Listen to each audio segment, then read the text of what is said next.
everybody, and welcome to 'Cause I Said So, episode 12. Thank you. Hello. Hello. Hello. I was going to say this is a very special episode because this is a mother-daughter podcast, as we all know. Yeah. But today, you're not my mom. Husband, daughter. Husband, wife. I'm not your daughter, sweetheart. No. I am your #wife. Yes. Guys, today joining me is a very special person. It is Moi. My husband. Yay.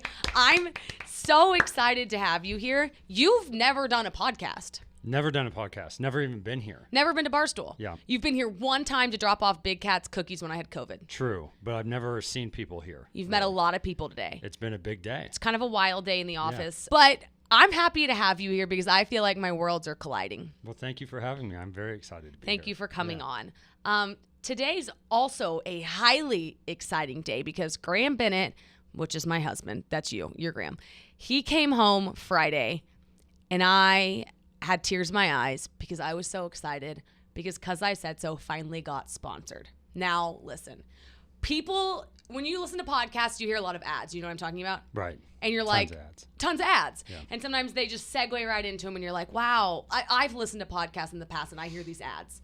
And I think to myself, let's get through the ad. Okay, let me tell you the flip side of that. It is so exciting to get a sponsor. I bet. It's all I've wanted. I was jumping up and down and you picked me up and spun me around. That was fun. Talk about the level of excitement that was happening. Huge level of excitement. You came running home, running in the door and just said, I got sponsored. We got sponsored. Yeah. I had a lot of tequila. And we're still talking about it around the office. I was face down.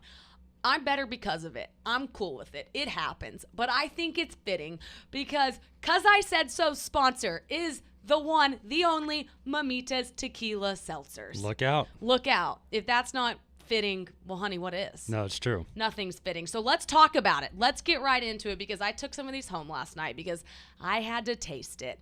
And let me just say, it's good. It's better than good. It's great. You saw me. You were witnessing me. So here's the thing. 'Cause I Said So is now officially presented by Mamitas. And I'm so excited because you're going to have to deal with me being... Graham's looking at me like, you're so terrible at these ads. Okay, I'll get better. Great. I'll get better at them. It's a hard seltzer. It's made with real tequila. I believe Brody Jenner's one of the investors in it. I love him. Brody. Gotta love him. It comes into 4 different delicious flavors. Mango, pineapple, paloma, and lime. Yum. Personal favorite. Are you ready? Come on. Give it lime. to me. Lime. In this order. Lime, then paloma, then mango, then pineapple. They come in variety packs. You guys are like, get through the ad. I'm having fun doing the ad. You can find it at drinkmamitas.com or you can order on Gopuff. Gopuff. That's been popular lately. Puff, pass. Gopuff. You ever been on Gopuff? No, I see Gopuff. Oh, yeah. Okay. Around. Mamitas is on it. And here's the thing. Everyone knows I have an obsessive personality, so get ready because I'm going to have mom Mamita parties with my mother, and I'm going to rep this brand till I die because they're my first sponsor, and I'm never going to forget that. So, Mamitas, we love you. We're excited, and 'Cause I Said So, Mamitas to the moon. Tattoo? Oh, ooh. Graham Bennett, I might tattoo it on me. That might be your next one. Look out, world. That'd be cool. I mean, their logo's cool. Yeah. Little can Mamitas. Yeah, I like that. Tequila. Tequila. Guys, we've got to get to know my husband, but we're going to do a 30-second warm-up with you. Okay, I'm ready. In this episode, here's what I like. We're going to talk about us as a couple, how we met, hardships. We're going to get to know you. We're going to laugh. We're not going to cry. And shouldn't cry. We shouldn't cry. If we make it out without crying, well, we did our job. Yep. All right, ready for the warm-up? I'm ready. Favorite dinosaur? Oh, T-Rex, I guess. Beach, mountain, or city? Mountain. Go-to cereal? Life. Ooh, sweet or salty? Sweet. Okay, now name a sweet food. Starburst. Favorite rapper? Favorite rapper? Notorious B.I.G. Favorite lyric? Ain't too many can bang with us. Ain't too many that can bang with us? Yeah. Honey, nobody can bang with us. Whoa. Just you and I. Okay. Last week, what did I help you come up with? What did you help me come up with last week? Your alibi. Oh, it's a joke. It's a joke. It's one of my favorite movie lines. For Christmas. For Christmases, they're playing that game, and they're describing words, and she says, "What I helped you come up with from the bar last night." And he says, "Alibi." Alibi. She says, "Yes." That's a good scene. Great scene. Great warm up. My husband loves Biggie. We have Biggie framed in our house in multiple places, and we have little action figures. Yes, got a couple. You've done the Biggie walk here in New York City many times. Yeah. Graham and I have been married for 2.5 years. Mm-hmm. We've known each other for a long time. A while. I mean, quite a while. Quite a long time. Why don't you tell them how we met? Well, the first time we really laid eyes on each other, when we kind of really met, just speed up to that. You do your thing. Well, saw you in like 6th grade at the mall. Had a crush on you then. But we're back home. Emily and Madeline, who work on this podcast with us, just died. How is that not distracting? I know. It's hard because they sit in the corner and they're like, no, he just said he had a crush on her when he was in 6th grade. It's sweet. It's a sweet story. Well, a lot of hardships, a lot of love. So we're from the same city. Both from Oklahoma City. And we went to school nearby each other. Mm-hmm. And we had a bunch of mutual friends through sports and whatnot. And we texted in high school. People tried to get us together, but it wasn't really working out. And then until I went to college in San Diego and would come home for the holidays. And one of our friends, Katie, sat us by each other at a wedding. And then that was kind of it. Graham went to, after high school, Graham went to the University of San Diego to play football. Football, yep. I stayed in Oklahoma and went to the University of Oklahoma. So he's out in California. I'm in Oklahoma. But obviously during breaks, you come home. Yes. So he comes home over Christmas break, and we go to our dear friend Katie's brother's wedding. And we're sat beside each other. And let me tell you, the rest is history. That was it. That was a big time. It. But I didn't even get your attention that night, really. Kind of. You were playing hard to get. Yeah, but I had a crush on you. We had breakfast the next day. Got breakfast the next day. We did not shack with each other. Nope. Mom. Nope. Madeline, everybody, we didn't shack together. I picked you up the next day. He came, picked me up, and literally from then the rest is history. Yes. Like we dated long distance. Mm-hmm. I was in Oklahoma, he was in San Diego. That made it fun because I always got to go out with my girls in Wingman, and you were always with your boys. It was fast, it was fun, it was furious, and it was a little messy. Yes, so it was messy. So after senior year, Graham and I do the classic breakup. Everyone does. Every cool couple breaks up and gets back together. Mm-hmm. Brad and Angelina. J-Lo and A-Rod. Lennon and the Beatles. That's a classic breakup, get back together story. Jeff and Mackenzie Bezos. Okay, Melinda and Bill Gates. Bill Gates. All these wonderful couples that we're naming, they successfully break up and get back together. Yeah, we're messing with you guys. We know that they ended in a tragic divorce. But Graham and I, we're not like that. We're still going. We're still going strong. Give me a high five. Absolutely. So Graham and I, we break up. And then we get back together. The breakup taught me, like, I viewed love differently after we broke up because I realized there is no rule book for love. Yeah. Ignore what anybody tells you and just do what works for you. Yeah. Also, when we broke up, I said to myself, I'm going to invest. We were broken up for a year. I invested in Alex right then. I was like, I'm either going to be better because of this or Graham and Alex are going to be better because of this. And turns out you and I, we got over it. Took us a year and we got back together. And that would be our first time I would say you and I were better as a couple, was biggest hardship, biggest stride. Yeah. I mean, I think it's kind of a wake up call more than anything. And then like realizing, can you be without this person or not?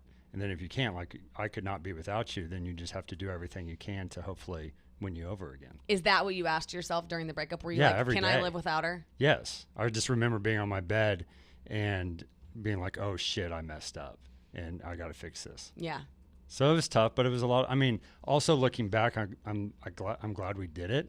I'm so glad. I wouldn't trade it for the world. No, it was a great experience. It was the toughest time, but it made us so Horrible strong. Time. Horrible time. So we get over this breakup, and then things get serious. Yeah. So we move to California. I move out to California, which I loved. I was waiting for. You wanted me to move out of Oklahoma. You were like, this will be really good for you. Just do it for a couple years.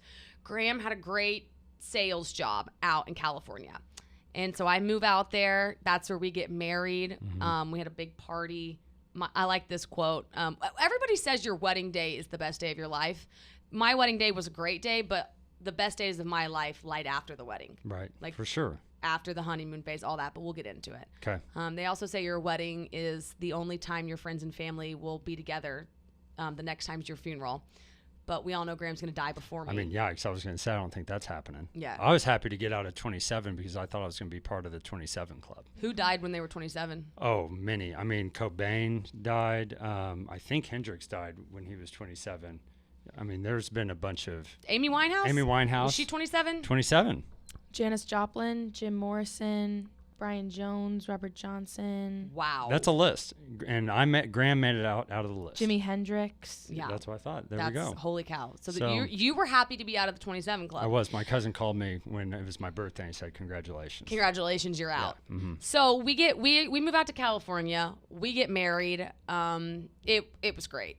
Talk about the honeymoon phase a little. Honeymoon phase, I mean, I think a lot of people get worried about when the honeymoon phase ends.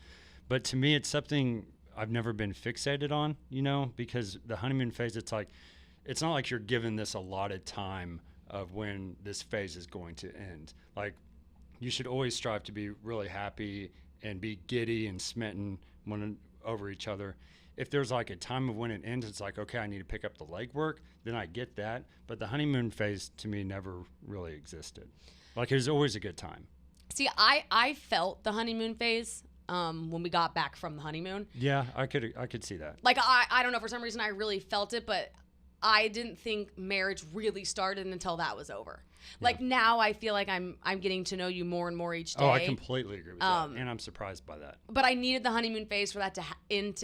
I needed the honeymoon phase to end for that to happen. Yeah. Like, that was just like giddy, blah, blah, blah. And then the honeymoon phase ends and you're like, wow, I like love this person more each day. So Right. That for me, I was always afraid of the honeymoon phase ending. I was like, well, then what? And let me tell you, it's so much better. And you get a cleaner house. I had to get rid of a ton of crap. When I moved in? When you moved in. I moved in Yeah. and I said, Can't keep that. welcome to purging. No, we're getting rid of the it. The lighter the house, the lighter the head. Okay. That's a saying that I just came up with. So Graham and I had 2 stable jobs in California. Mm-hmm. I worked at a CBD company doing marketing, and Graham worked in a steel sales job. Basically an iron worker. Basically, he's completely joking. Yeah, we're not at all. He was on the corporate side. They Yeah. built stadiums, high rises, things like that. And we made a pact our second year of marriage. We were like, let's say that we're going to go full send. We're going to make ourselves really uncomfortable. We're going to appreciate risk for the next 6 to 8 years, like until we're 35. We were like, let's go, for lack of a better term, let's go rub some dirt in it. Let's mess some stuff up. So Graham quite literally quits his job. With the help of you. Yeah, I'm like, but I was like, listen, we're 26, 27 at the time. Like, it's now or never. Yep. So if there's any risks you want to take, anything you want to do in life, let's do it now. Graham quits his job, goes back to school. So a lot of you ask, what does Graham do? I'm a student. He's a student. He goes to school at Harvard. He's getting his master's in history. Yes. With a social justice certificate. Yep. He's got a light workload this semester. Just one class. So, one class, yeah. so he's looking for a job. Anyone out there? If you're hiring and you're in New York, I'm ready to go. why don't you go ahead and call us? Yep. I'm just kidding. You've got a lot of interviews. He's trying to figure that out right now. So anyways, the answer to what Graham does is he's a student. And then maybe, next week he'll have a job. That would be nice. It would be nice. Yeah. So or a podcaster. Or you could be the cuz he said so. Yep. So Grant, that was Graham's version of that. We're still living out in California at this time. Okay. And no, not K. Yeah. No, I'm thinking about those times. Yeah. So we're living back in California, and Harvard went online because of COVID. Yeah. This ends up being the biggest blessing ever. So then Graham's, he's quit his job and he's doing what he wants to do. And I'm like, Coach put me in. So I quit my job. I didn't know what I wanted to do. But I was like, you were ready for it, though. It was time for me to quit, and something in me was like, I will figure it out. Oh, absolutely. Yeah, you always knew you were going to figure it out. I was like, I will end up where I'm supposed to end up. So I quit my job, and, as one does, I started making TikToks to my mom. It was more than just TikToks. You were just trying to be creative in every single way. One time we were laying on the couch, and the Grammys were going on across the street, and you just put on a nice dress and started interviewing people. I did. You know what? You're right. Before I made mom-daughter content, I wanted to make videos of any kind. Just wanted content. So we lived across from the Staples Center, and I ran across the street in a dress, and I interviewed people outside the Grammys. I thought it was ridiculous. I would just make these ridiculous videos, and I was like, it was like my way of trying to find how I wanted to end up in life. Also to note during this time period, so This is last March. This is before I apply to Barstool. This is before I'm making TikToks of my mom. I spent about 2 months running around frantically trying to figure out what I wanted to do in life. So I'm making videos of anything. And people are unfollowing me on Instagram. Yeah.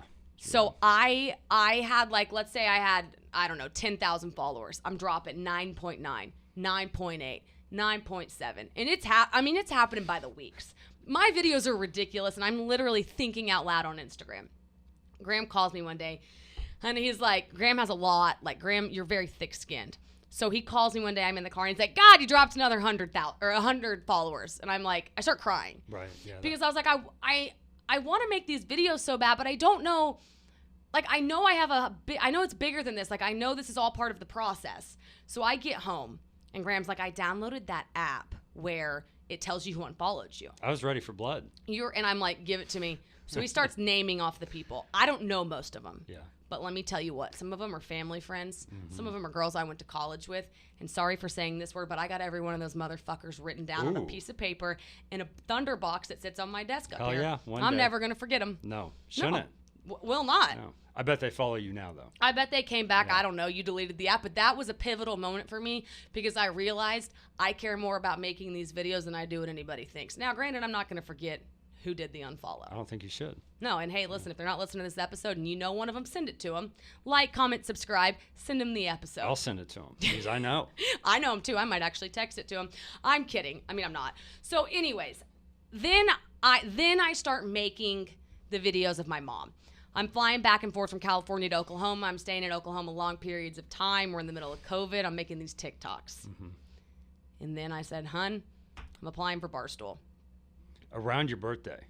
Yeah. So July. In July. And then, but it made a lot of sense because our resolution that year was we were just going to put ourselves in really uncomfortable positions. Like we didn't know what was going to happen, but it was going to be a crazy year. And we weren't going to be afraid to say yes. So when that came up, it was like, absolutely, just go for it. You're right.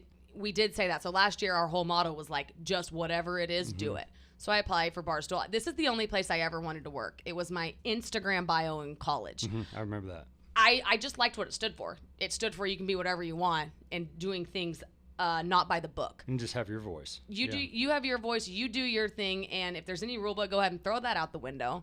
Welcome to the Barstool difference. And I thought, that's a place I think I can get behind. But that happened quick when you interviewed and then got the job. Yeah. So it's last July, 6 months ago. I sent in the video, sent it to every Barstool email address I could find, a video of me and my mom. Because let me give you a little tip here. They say don't walk through the front door. So I don't know. I would be walking through the front door if Alex just applied at Barstool to make random videos. Got a lot of that going on here. But then think about, how do you go through the side door? Enter my mom. I was like, oh, let me bring her with me. That's different. They don't have that. So I brought my mom with me. And the second I hung up from the interview with Gaz, I started boxing it up. You boxed up that apartment. I was putting books in the box and taping them up, ready to go. You were on board fully. And I loved it. It was fun. And I got to drive our moving truck back to Oklahoma for a little bit. You drove the U-Haul back to Oklahoma, and then I drove the U-Haul out here. Yeah. Wow, we've driven cross country. So now we're out here. We've been married 2.5 years. We met in Oklahoma. We moved out to California for a little bit. So we got married, and then we decided. Here's the thing about you and I. This is our relationship. If it ain't broke, we're pretty inclined to break it and then rebuild it. Yeah. They say you thrive under pressure. Graham and I are like, there's no pressure. Let's apply some. Right. That's kind of how we operate. It's like someone told us once we get settled, we start to rock the boat again. Yes. Yeah. Yeah, they once said, you guys, you get 2 stable jobs out in California. You guys are like, I think we're going to quit these and see what we could do. Absolutely. I love it. It's fun. It's exciting. That's why I like you, because you're in. You. I love you. You said like, I love. You know I love you. Okay. How does it feel to have me working at Barstool? At first, I was very excited, and then I got very nervous, and then I got very excited again. And since it is something you've wanted to do your whole life, it's pretty surreal to see that you actually made it and that you're doing well. So that's amazing. But then, like, I think back to when I was in high school 12 years ago, watching Barstool or like seeing their blog, and now to see you on the inside, like interacting with Dave and Big Cat, that's wild. But it's really fun. It's fun, isn't it? It's entertaining for me. We're both learning through it. Yeah, that's what's cool. how does it feel to have your mother-in-law working here?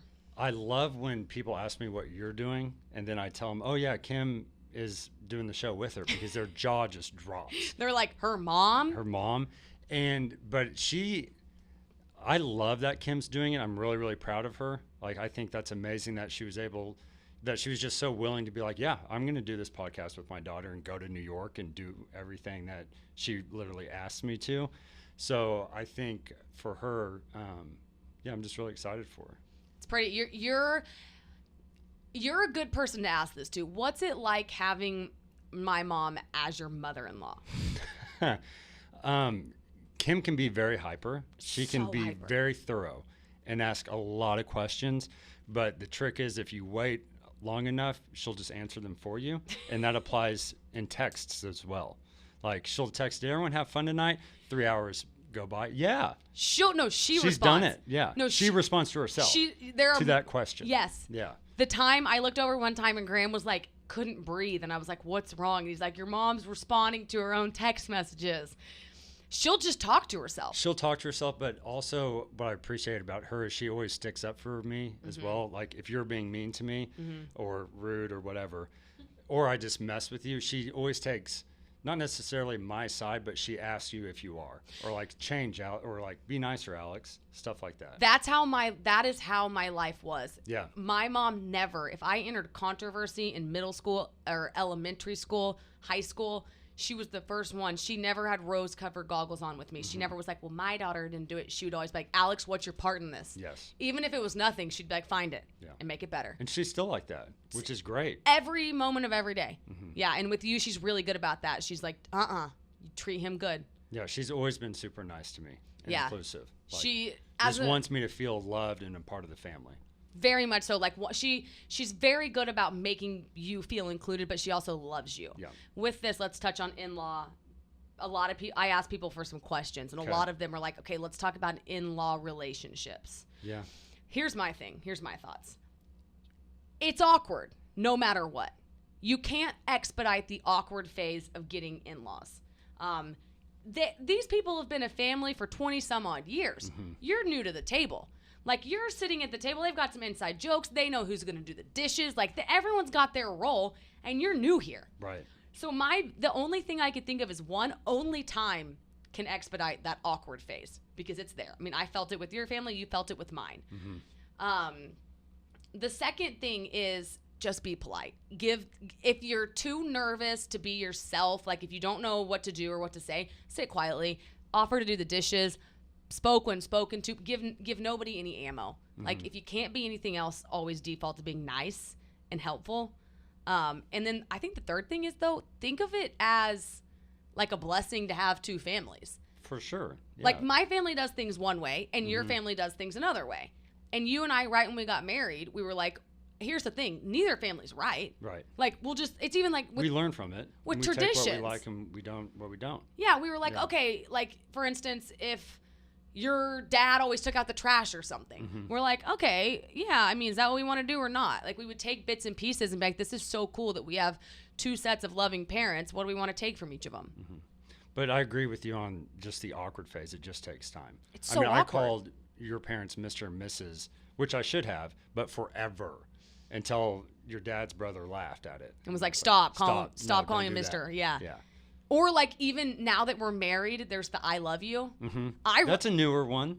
I mean, they've always said it. My parents have always said I love you, too. Always said it, but now, past, like, 3 months, I feel comfortably being like, oh, yeah, I love you guys. Yeah.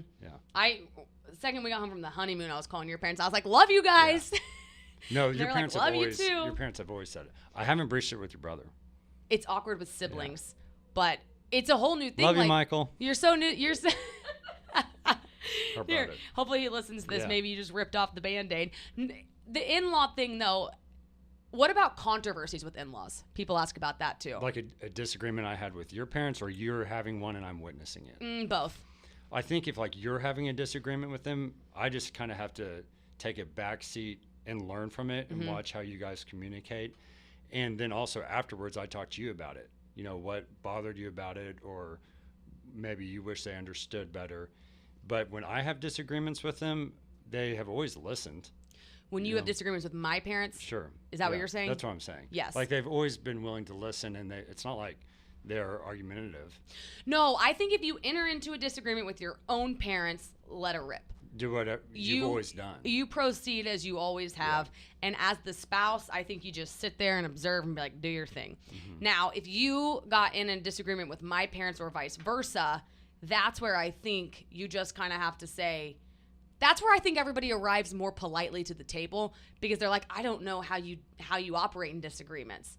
So you just kind of like... You do have to learn that, because your mom will just bring it right back. Oh! Yeah. You've learned, like, you say one thing to my mom, she's coming back to you. Yes. You know what I mean? And so I think everybody disagrees differently, so you just have to learn that. But what I like about the arguments with them is they want to talk it through. Yes. They want to hear each side, and then they'll honestly reason for themselves what they think. Absolutely. Yeah. They're not so stubborn or dead set on something. No. No. So let's segue a little bit here. You... Mr. Bennett, don't have social media. I do and I don't. I've got a good amount of burners that I really enjoy. And so I follow a ton of people. I just don't have a great track record on Twitter. I'm a pretty good troll, but I slide into people's DMs all the time. So you have had a couple Twitters removed. 3 or 4. From the Twitter app. Yeah. Because you start to feel some type of way. Yeah, I absolutely do. And you go after it. Go after it, just voice my opinion, and sometimes people don't like it. Get out of the kitchen, you know? You can't take Not the heat. here for it. If you can't take the heat, get off Twitter. Yep. How about that? So sometimes I'll even tweet nowadays and delete it 5 seconds later. Does it just feel better to get it off? It does. And then I'm like, oh, crap, I'm going to get it. It's so funny because you're so, you're kind, but you're also not pretty non-controversial and always pretty charismatic. And then what do you got, happy fingers? What's the deal? Definitely happy fingers. And, I mean, I've got an opinion. For sure. You do. And so if someone's definitely against it, not with like politics or something. No. But like something silly. It's always silly stuff. Right. I will definitely bark back. You will bark. Many times. Yeah. Okay. And you'll kind of, that's what I love about you though, is like when it came to those people unfollowing me, I came home and you're like, sit down, I'm reading you the names. Only way out is through. And I'm like, okay, let's do it. Yeah. It feels nice to have you by my side because you're strong-willed, but you're very level-headed and kind. Well, that's nice. I always think if you lead with kindness, I can handle the rest. Okay. You don't have an Instagram. You have an Instagram. I have an Instagram. I've got one follower, a good friend from California that I let him see me post nothing. Okay. But I follow a ton of people. I've got a nice wait list. You're all take, no give on social media. So you see everybody's posts. I see everything. I know what's going on. You don't post. I don't post. You know, I think you're onto something because there's not very many things we can agree on social media. Like, I think we could agree the Titanic sank, for instance. Like, probably that. Hit the iceberg. Hit the iceberg and it sank. Down.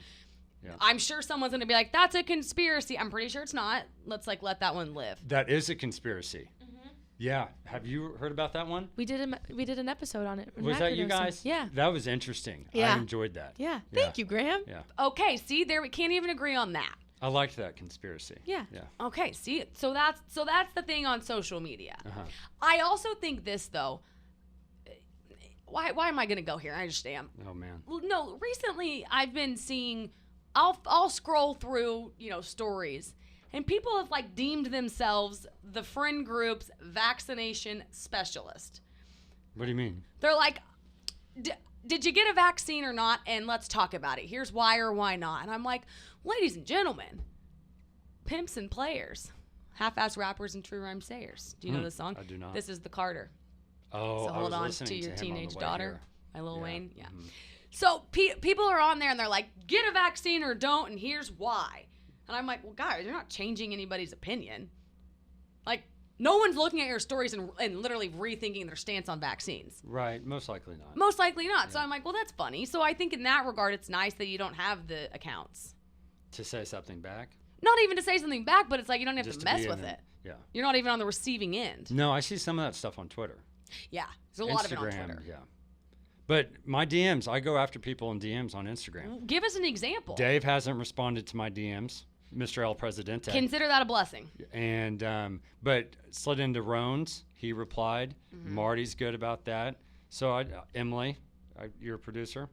So you're DMing people and they're responding. Yes. And you're taking. And I'll let them know. Caleb Williams, the quarterback at OU, or used to be quarterback at OU. Mm-hmm. He's been posting all this stuff, and I've been just getting after You're it. on it. I'm on it. Okay. I'm in vanish mode, though. Oh, my. Honey, if you're going to say it, say it. I don't know what the vanish means. I accidentally swiped, and now it's all black. Okay, so you're just like, I don't really know what it means either. No, but I'm after him. You're like a 90-year-old man. I sometimes feel like it. A lot of people on social media don't even know you, and they're like, why am I getting old soul vibes? I think, part of it was when I was younger, I always enjoyed being around much, much older people. So I think now I'm just trying to be that person. Okay. Just trying to embody the much older person. Okay. But I think they get that vibe because I love just hanging out. You love kind of being low key. Give us your ideal Friday night. Ideal? It's not picking me up from a bar. No, that's not ideal. But ideal is just being wherever we're living, at home, not even necessarily watching a movie, but something's on, and I'm just kind of on the computer hanging out. You could chill with the chillest. Oh my gosh, I'll read a little bit. I'll deep dive into something, and that's it. That's a very nice evening. You love that kind of evening. I'll stay up late. I'll get wild 11. So, hey, you'll stay up till 1 if it's something good on. It's got to be something good because I'll be pretty groggy the next day. Yeah. How do you feel? Okay, no, let's talk about your ambition, your level of ambition. I'm a very ambitious person. Yeah, I think I know where you're going here. Yes, your New Year's resolution, your personal New Year's resolution last year was to have a peanut butter and jelly every single day. Yeah. That's the level of ambition I'm talking about. I'm not afraid to dare greatly. I wanted to go right into it, thought about something that I could honestly do each and every day. Be the change you wish to see in the world, and you said, I can eat a peanut butter and jelly. And I did it. And you did it. Yeah. So let's talk about I missed maybe a few days. Yeah, okay. But overall, that's huge. If you're thinking massive. about it. Not everyone's keeping up their resolutions. No, people are forgetting about their resolutions in April, and Graham's over here like peanut butter, jelly, time. Big time. Okay, give us a tip on a PBJ. Did you cut the crust off? Absolutely not. Well, if you want sorry. But I grew up on PB&Js is why I love them. So I had one every day for school. Right. Yeah. Not every day, probably. I think probably every single day. I didn't like turkey and cheese sandwiches. Okay, so you had a PB&J every day. PB&J every single day. But now, no, I don't cut off the crust. I use a hefty amount of almond butter. So let's not get confused. It's not peanut butter. You want to call a spade, you're having an ABJ. Yeah, ABJ. You're an ABJer. Just a slab of almond butter. And the Thrive Market jelly is very good. That's a plug. That's a huge That's plug. a free ad. Free ad, sorry. The jelly I get online is very good. From Thrive Market. And then the bread, you can't really go wrong with bread as long as it's soft and like a big piece of bread. Your personal preference is Dave's Killer Bread. Dave's Killer Bread, 21 grains. That's a second free ad. And I'll typically do 3 slices. Okay. 4 makes me a little tired. Do a double-decker, triple-decker. Yeah, the triple Carb is up. kind of the go-to. Okay. Yeah. I respect the hell out of your New Year's resolution. Around 2 p.m. Around 2 p.m. And you think you kind of became addicted to them? Sure. Yeah, absolutely. I craved them. Okay. Yeah. How does you being an introvert work with you being married to me, would you say? I think it was tough at first because when you get married, you want to go out and do things and like be the married couple and hang out with friends. And then that was just exhausting for me. But I wasn't very open to you about like why it was exhausting. I don't think I really even knew. But it's now extremely helpful because I can go out with you or not. And when I do go out with you, though, you just talk to everybody. And I really don't have to talk that much. Yeah, here's the thing. I kind of have the microphone in our relationship a little bit. Literally, yeah. I have the podcast, but I've decided that's an important role. It's kind of like getting married on New Year's. If you're going to get married on New Year's and you're going to invite everybody to your wedding, you have a responsibility to throw a banger of a party. Yes. If you're not, you got to get married the weekend before or after New Year's. Mm-hmm. But if you're going to ask a random group of people to come to your wedding, then, okay, so that's similar to being the one that's the speaker in the relationship. I think you have to also, like, I can't just sit and talk about myself. I have to inquire about you. I have to also be a good listener. Don't you think there's a lot that comes with it? Talking to me? Or no, I'm just saying being the person that talks the most. Yeah. Well, my cousin loved when we were dating. We'd go on double dates with him because he would bring some girl along and he didn't have to talk. You just did the talking. I'd be like, hi, Heather, how are you? Absolutely. He loved it. And then afterwards, he'd be like, yo, what's your thoughts? Yeah. And I'd be like, she's cool. Yeah. Let's Multiple keep her. times we did that. Yeah, that was fun. Mm-hmm. All right. What else what do you, Graham Bennett, have written down on your little I've got sheet? A nice little sheet over here. You did some prepping. I did. Okay, give it to me. You want me to list all 3 and you pick? No, or you want me to take it from the top. Let's do them all 3. Why do I love What do I love about Alex? Well, that's a question I can get behind. Yeah. Well, I would say a lot of things, obviously. Okay. First off, I would say just by how kind you are and how big your heart is. Like everyone you meet you're always super nice and you never treat anyone differently. You always push me to be the best version of myself. I can be a great couch potato. Kind of, I think we're hinting at that. And this happened 3 weeks ago. And you just picked me up and said, we got to get going. You got to start doing X, Y, and Z. And it wasn't like a bossy thing. It was, you want the best for me and the best for us. So you're always looking out for me in that sense. Like you really guard me well too. But I just love you. I love seeing you every day. Very happy to see you every day. Pumped when you wake up and you said, I'm awake. And then I'm bummed when we go to bed because we're not chilling. Graham gets up at 5:45. Yeah, I'm a 6:45, 7 o'clocker. But I auto wake up. And I wake up and Graham's in the next room reading and I go, awake! Yep. And he's I'm like, awake. oh, good morning. Yep. Then we go through our whole routine. And then we. And you're just ambitious as all hell, you know. That's I nice. love that. I think you kind of do it for both of us. And I then do. I get that energy and it's like, let's go. I do like to ambition you. Yeah. But that's because I always tell you I married you because I could tell that inside of this person was somebody who wanted to be so many different things. That's nice. My favorite thing about you is how you treat people who can do nothing for you.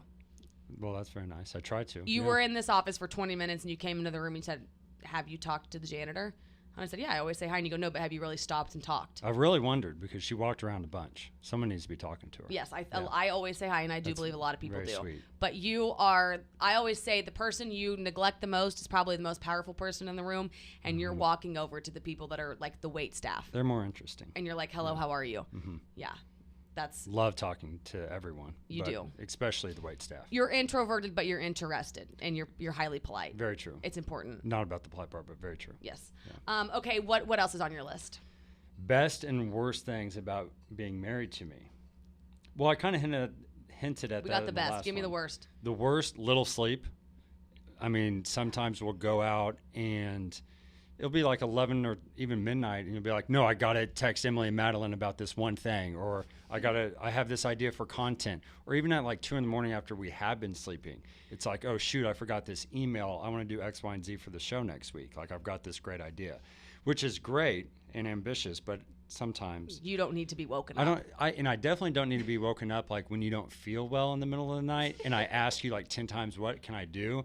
And you're like, oh, nothing. Just wanted to let you know. Or it's like, it's hot in here. It's like, did you try the AC? No. It's like, well, I would like to go back to bed. I just wanted a friend. Yeah. I just want to take you down with me in the middle of the night.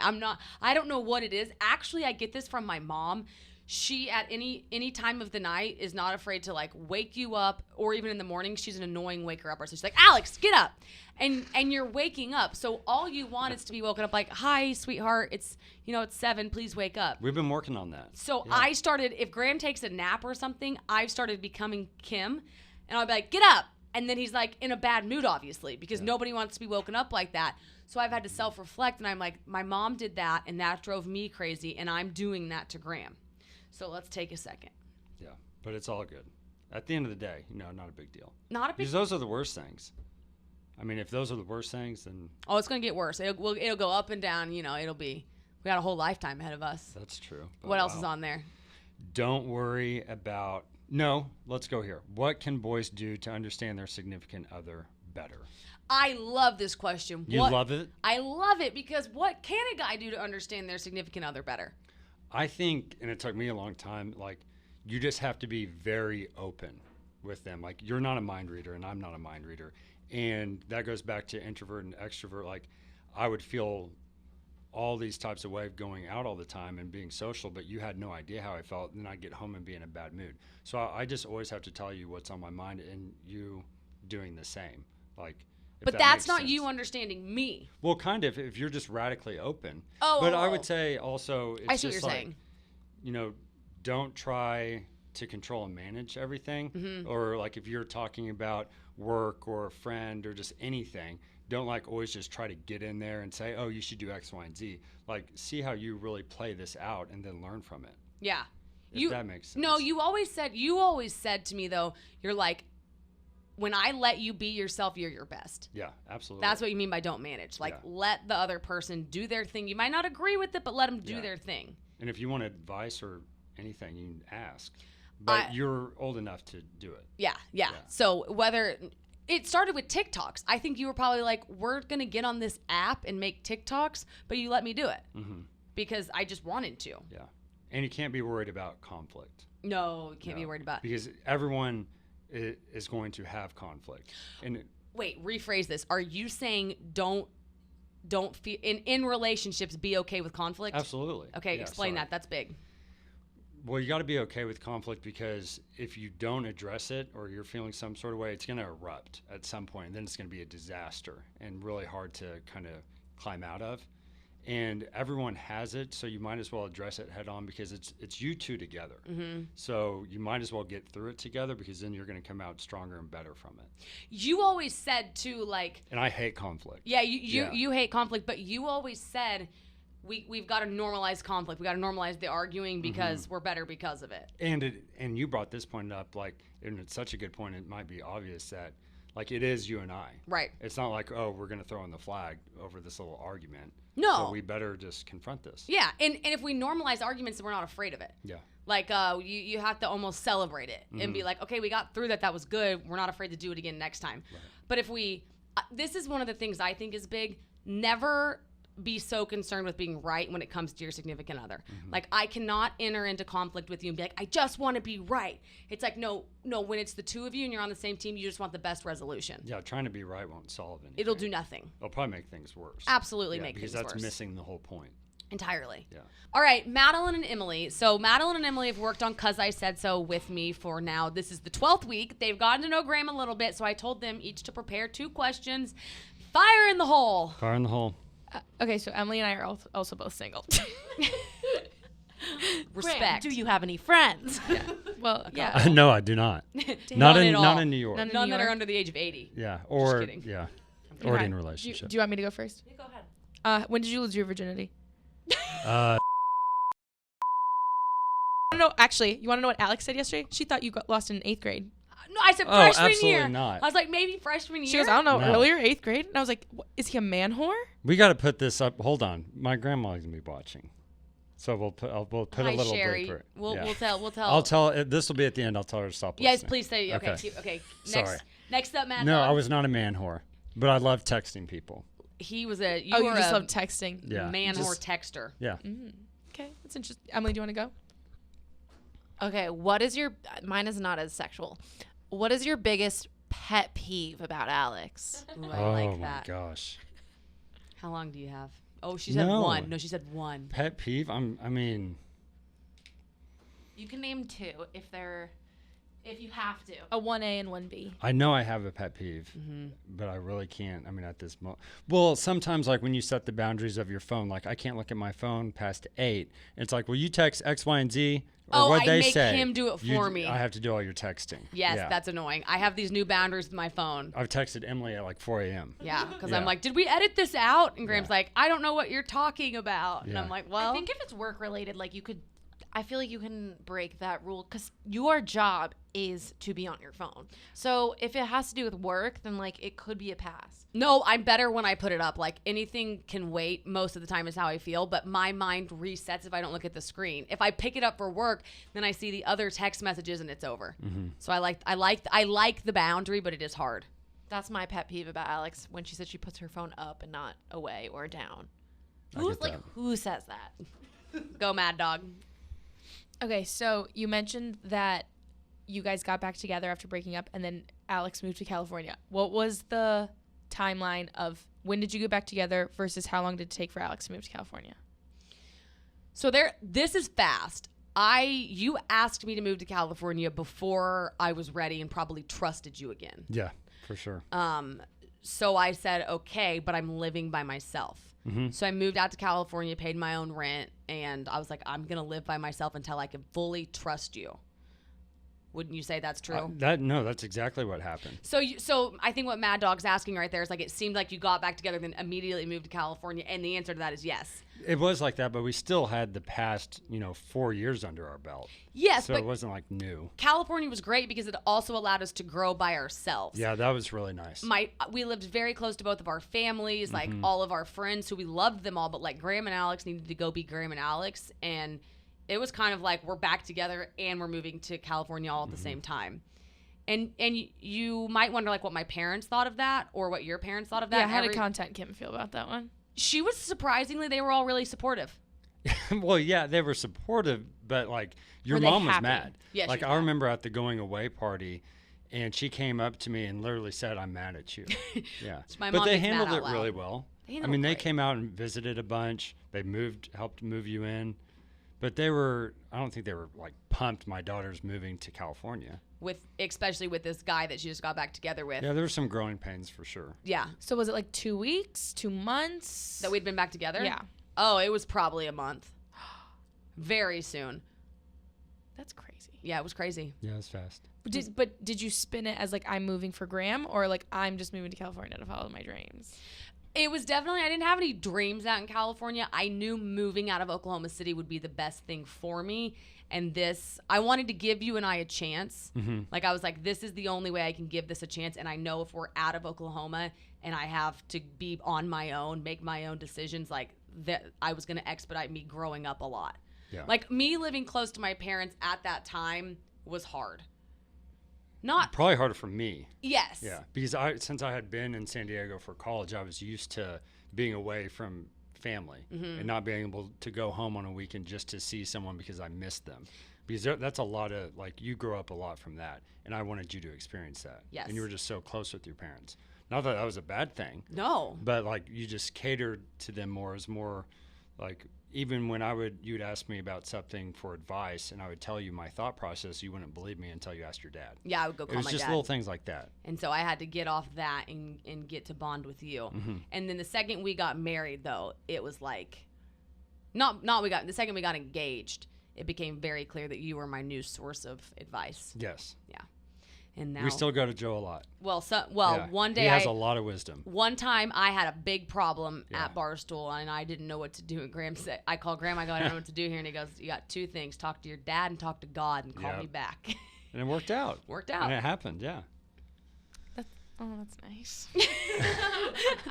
That's nice. I don't know if we like touched on this, but when was the moment for both of you that you knew I want to marry this person? Where you were like, that's the love of my life, or just like when you knew that you loved this person? I think there's two phases of that. Of like, you date this person. For us, I feel like we were always dating because we could see a future with ourselves, and it was like, oh yeah, we're gonna get married. But then I think when we broke up, like what I was saying earlier, I just knew I had to be with you.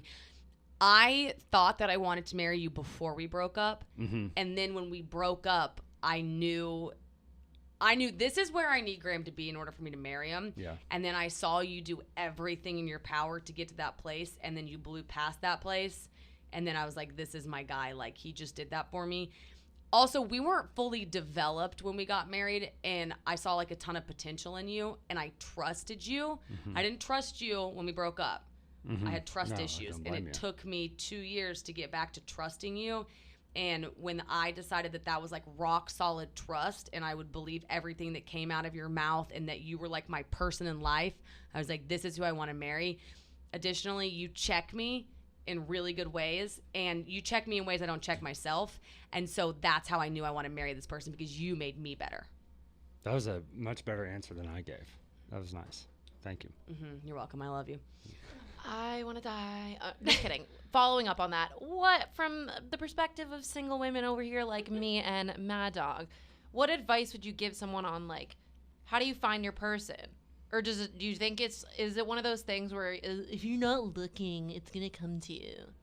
Oh yeah, I agree. That's I it. agree That's with 100% that. Yeah, true. For sure. It's when Stop you're not- looking and it'll happen. Yeah, if you're not trying, then something always happens. It's every time Every you time. take away the pressure. Yeah. Have fun. That's the biggest thing. Like, have fun right now. Sow your oats. When you find the person, look back and say, like, I can look back on my 2 college years before you and I dated, and I can say, full send, Alex had a blast. I talked to plenty of guys. I got it all out. Like She was sowing oats. Yeah, you have to sow your oats. Like, now's the time to do that, but don't put pressure on it because it will happen when it's supposed to happen. I think if you're looking too, it's like you always have this mindset when you're going to the bar or a dinner, and it's like they have to meet some sort of criteria, and they're just not going to meet it. They never are, and No. you're making. So it's like, oh, that's not working. You're so right. You're wasting time if you're putting pressure on finding it because then you're making exceptions in your head. Yeah. You're justifying things. Yeah, You're like, they do fit in this box, and it's like they don't. Yeah. When we went to that wedding that night, the last thing I thought that was going to happen was I was going to be sitting by my future husband. Ever. Oh, I knew it was going down. You knew you were sitting by me? Oh, no, I thought you meant like once we did see each other. No, but you weren't. You didn't go into that night thinking. No, absolutely You were just like, not. oh, whatever. Did you guys like dance together and stuff? Were you like flirty? Yeah, We were flirty, we were very but I don't flirty. think we danced. Did your friends sit you together on purpose? Because I knew people were trying to set you up beforehand. Did she sit you guys together? Yeah, she she did, for definitely sure. invited us both at the wedding, knowing everyone always said, like, you two, Graham and Alex, you guys should date. Mm-hmm. And we were our own worst enemy. We were having way too much fun. I'm glad we didn't date in high school through wouldn't have college. worked. Would have No. never worked. So It timing would not have worked. timing is everything. Yeah. Timing, yeah, that's the biggest thing in life. No rule book. Timing is everything. I agree. If there was a rule book for being married, that would be scary because think about, love them or hate them, but think about Donald and Melania or Wow. Bill and Hillary. Think about those two sets of couples that are both married. Personally, that's not the relationship I'm going for. Yeah. Well, there's good books out there that you can get ideas from, but there's no rule book for your own relationship. Because they're all different. Yeah. And you have to do what works for you. Your friends can totally weigh in and you should value some of their opinions. Some of them. But at the end of the day, you gut check. I almost don't want to hear their opinions. Yes. And I don't mean that in a rude way. Unless you ask. Unless you ask, but like if they're telling you, then you can probably just discredit it. Yeah, if you have a confidant, ask them and value their opinion. For But other sure. than that, do you. Yeah. Life's too short. Let's end there. What do you say? I've got a shout out to my grandma, my mom, the Dickers, and It's Ice Cream. Okay, wow, those are some great shout outs. I don't have anybody to shout out to. Shout out Count on Kim. Shout out to my mom. Shout out Mamitas. Shout Hi, out Kim, Mamitas. we miss you. I know, I do miss you, Mom. Yeah. So Kim is back. She comes back Sunday night. She's here for 2 months, maybe longer. And 'cause I said so, is going to the It's moon. going to take off. It's going to take off. I mean, Major credit to her for sitting in here. Yeah, now that I've done it. yes, Like, now this you is understand. I understand. She's in here in this podcast It's hot room. as a sauna in here, and she's taking heat from you all. That's right, she is. Yeah. All right, I will see you. You go ahead. I'm gonna stay here and hang out, and I'm going to go take a nap. go take a nap. Go decompress. I'm gonna go eat some pretzels, and I'll be right back because stick pretzels are better than twist pretzels. And with that, that is 'Cause I Said So, episode 12.